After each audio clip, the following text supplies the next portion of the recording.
Hola, buenos días a todos.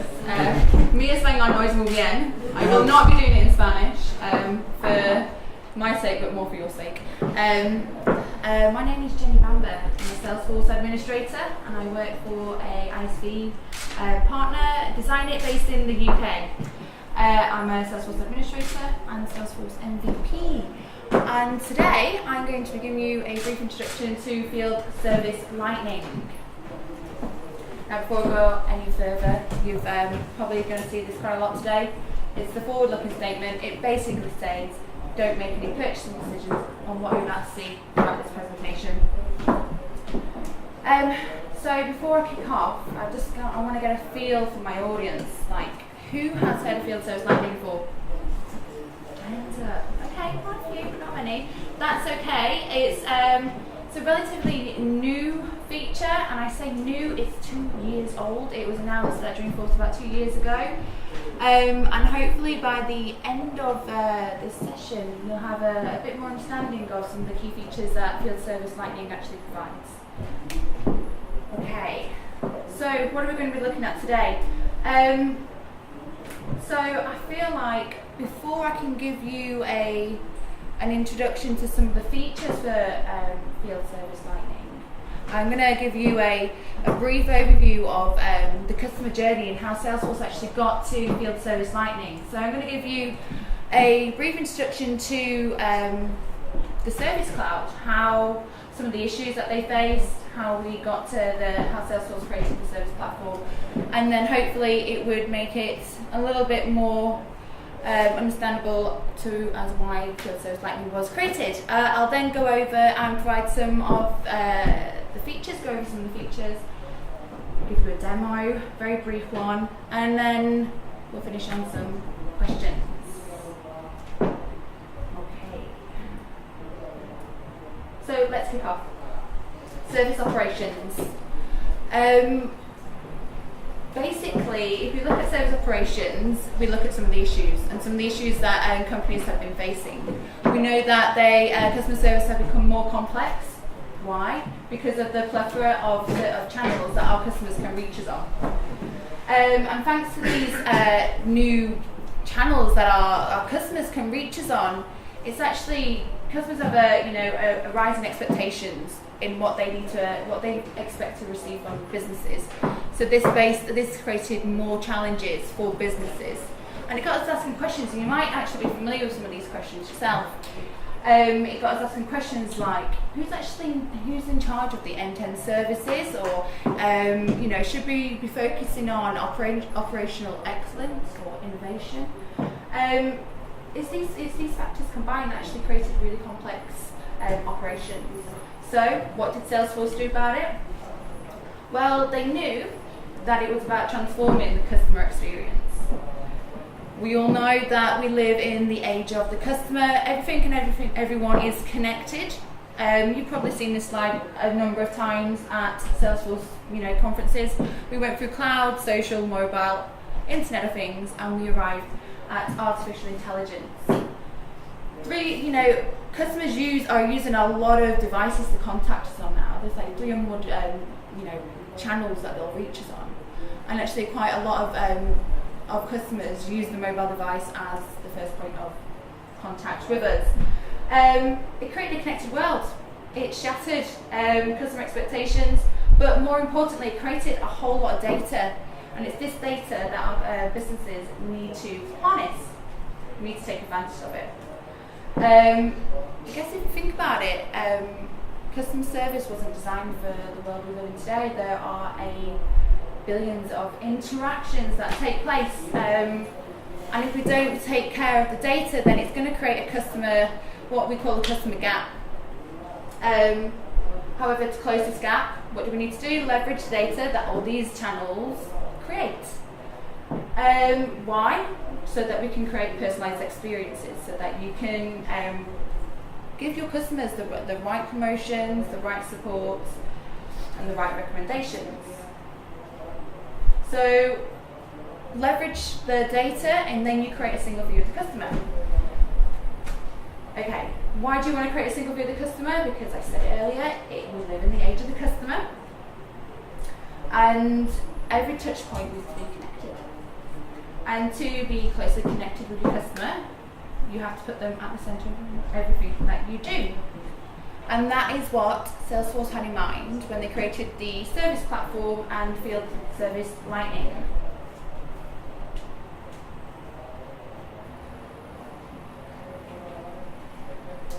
So, customer expectation, it evolved. With social, mobile, and it also now evolved on-site with your field services. 90% of customers said our businesses say that they want to improve their service performance. That's a whole lot of your businesses that want to improve their field service. It's an issue. Salesforce realised that. So what did Salesforce do to make it happen?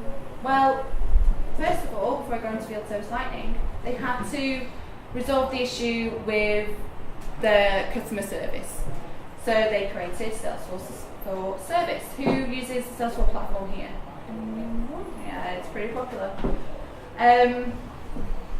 So yeah, they created Salesforce for Service, which basically enabled you to give a more personalised experience for your customers, personalised customer interactions. It meant that your mobile workers were more productive, and also with artificial intelligence, you could actually predict customer needs. So we know Salesforce Service works, we've got it covered. However, when it came to field service lightning, they saw that there were some issues that were not only facing that field service employees were facing in the field, but also businesses as well. So they had to go back to the drawing board to actually see how they can resolve some of these issues. Those issues, you might be familiar with some of them. There was no central view on your customers or service interactions. There was no visibility into mobile employee workload schedules, no inventory part tracking, there was no analytics. The results, poor resource allocation, low first time fix rate, high employee turnover, the list goes on. You might be familiar with them. So how did Salesforce address this issue? Wow, let's get on to field service lightning. Field service lightning is basically a solution to streamline dispatcher scheduling and to fully connect your field technicians or mobile employees. It basically completes the view of your service chain from phone to field. Some of the features that you can expect to find with field service lightning, or what it enables you now to do, is to empower your mobile employees, because they've got the mobile app, which I'll go into a little bit further, with job updates, knowledge and collaboration. You can automatically schedule appointments. You can optimize resource scheduling with one click, and much, much more. I'll go through those, but basically those issues that I kind of talked about, they're no longer issues. Okay, so let's go into some of the features. You've heard of work orders perhaps on the service platform. It's also a key feature of field service lightning. Basically, work orders allow you to track standard maintenance jobs and appointments. They can be connected with any standard or custom objects like your accounts, contacts, assets and entitlements, which is really handy for service contracts. You can get an instant view of knowledge, and with work line items you can track which jobs have been delivered on each appointment. We then have the dispatcher console, which is what I'm going to show you in the demo, hopefully. It basically allows you to route the right appointment to the right resource in one click. Gives you the opportunity to view all the appointments that have been scheduled. Allows you to also to drag and drop the appointments that have been scheduled and easily dispatch them. It's easily customizable. Pretty much out of the box, it should be good to go once you've done the administration with the work rules and stuff like that behind it, but I'll go into that in more detail. You can see alerts. So for example, maybe you've got some overlapping appointments.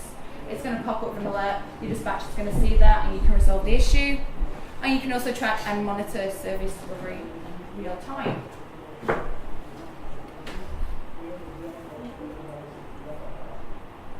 Okay, then we have resource scheduling. So Field Service Lightning offers truth-based scheduling. What does that mean? Well, you can automatically assign the right appointment to the right resource. This is based on things that you'll set up behind the scene, for example, skills, maybe location. So based on those, when you go to book an appointment, it's going to take all those features into consideration, and it's going to make sure that it's scheduled to the right resource. You don't have to worry about it being assigned to someone who's not in the area or who hasn't got the right skill set. Okay, this one's quite a big one. I can't actually show it you in the demo today, but you can come upstairs and I'll happily show you. But it's the mobile app. It's dedicated offline first mobile app offline, which is a key feature, I think, because I don't know about you guys, but field technicians go to some remote locations. They need to access data there and then when they're with the customer. It's an integral part of field service. What was it designed to do? Well, basically, it was designed to enable service organisations to manage and optimise field technicians. It provided critical information at their fingertips, and it also enabled them to do really key features, like the scan barcodes or get the customer signature. They could also, or GPS as well, you can also track them, so you know where your field reps are. Another key feature of Field Service Lightning is parts and inventory management. This basically gives you full visibility into your inventory levels at different locations. Speaking of locations, you can model any geographical location area as a inventory location. So, for example, maybe Julio's van outside could be a inventory location. Also, you can automatically add parts to work orders to track consumption as well.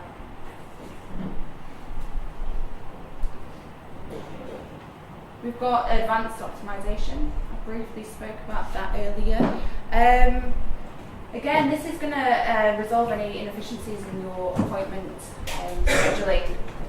It's going to improve your schedules with policies that you'll set up behind the scene. Policies are your business rules for appointment booking, and they'll contain like your skills and your locations and stuff like that. It's going to reduce late or missed appointments, and it's going to eliminate any unnecessary travel.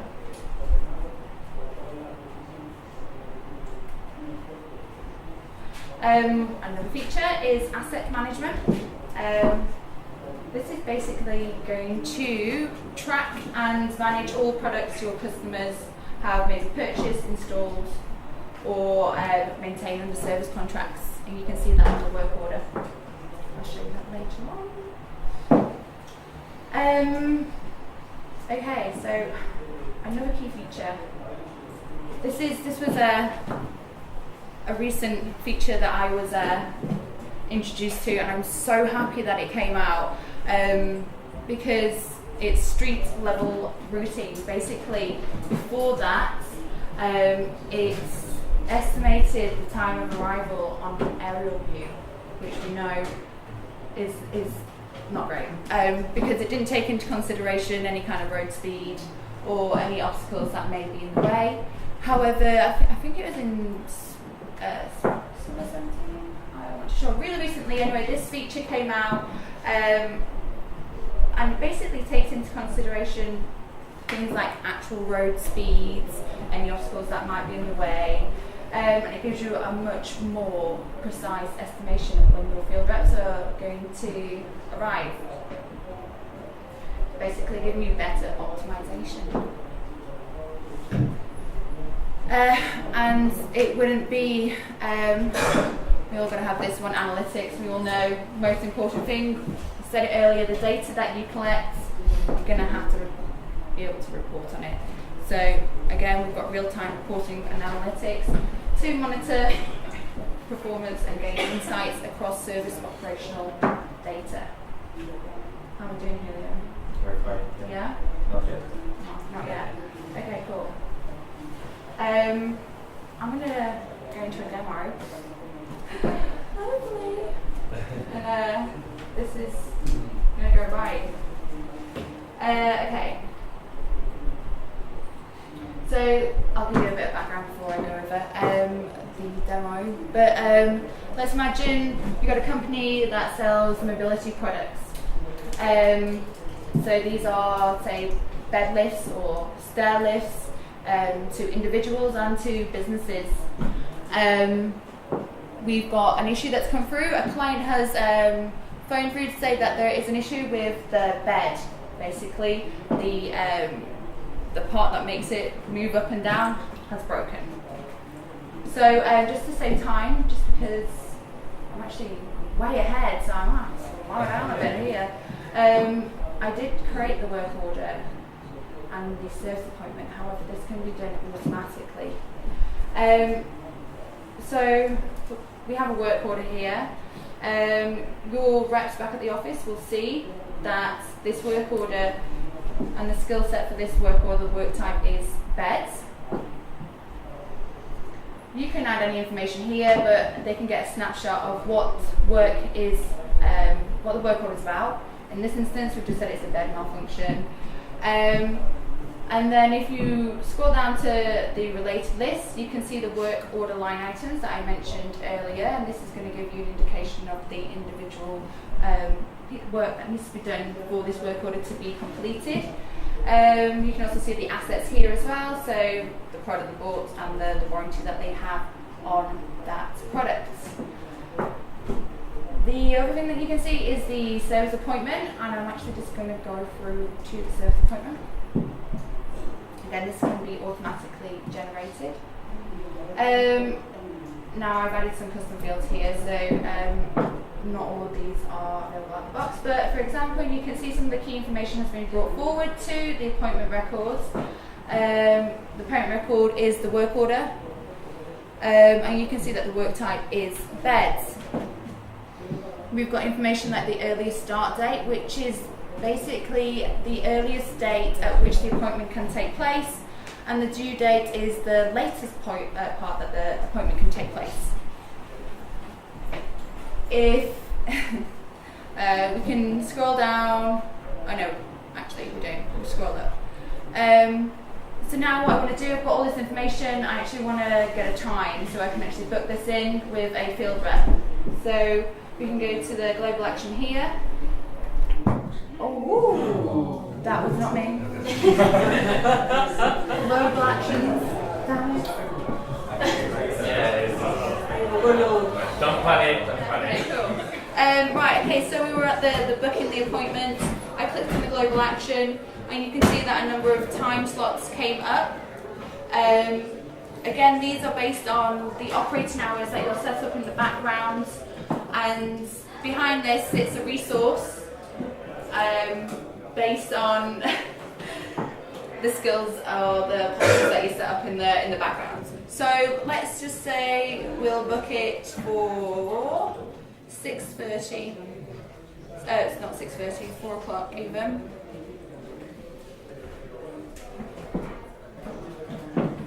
Is it going to work?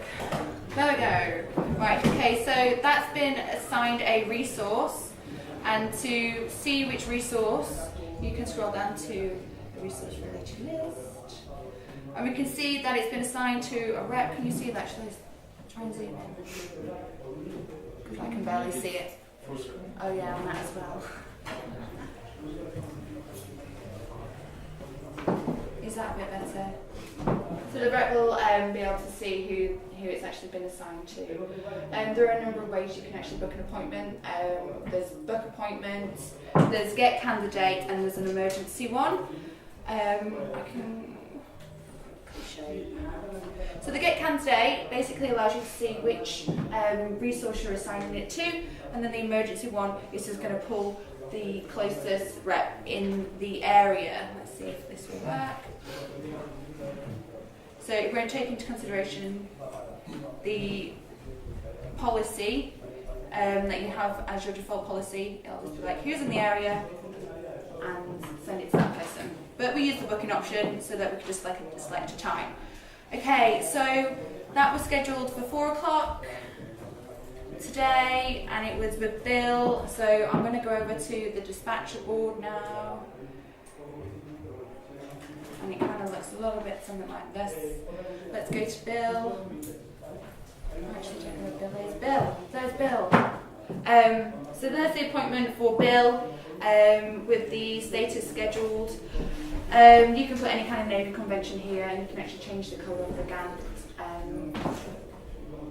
The GAN colour here as well. So what can the dispatcher see from the board? Well, looking at this appointment, they can see the travel lines. So the lines before and after is basically giving the dispatcher an indication of what time this resource will need to set off from its home address to be able to get to the appointment. And again, after, this is when he'll need to set off to actually go to make it home. I'll give you a better example up here, where I've got, oh, maybe it's down below. Here we go. So this is a better example. So we've got Lane. He's at this appointment here. He's got another appointment scheduled for the afternoon. In order to make this appointment from this location, they'll then need to set off at this time to make it here. What can you do from this board? Well, the dispatcher can right click and change the schedule to dispatch.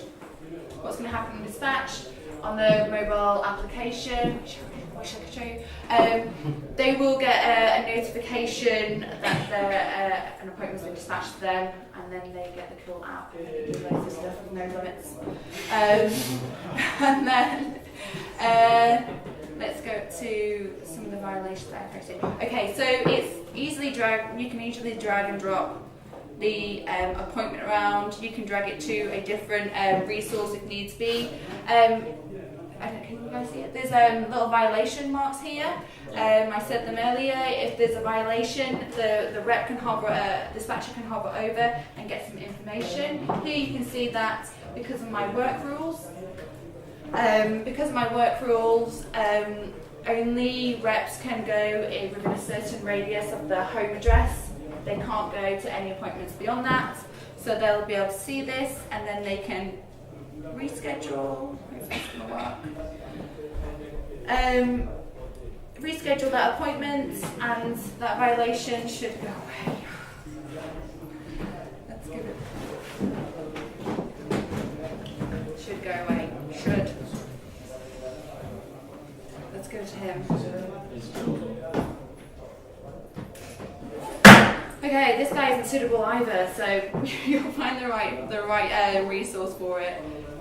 Let's maybe try this one. And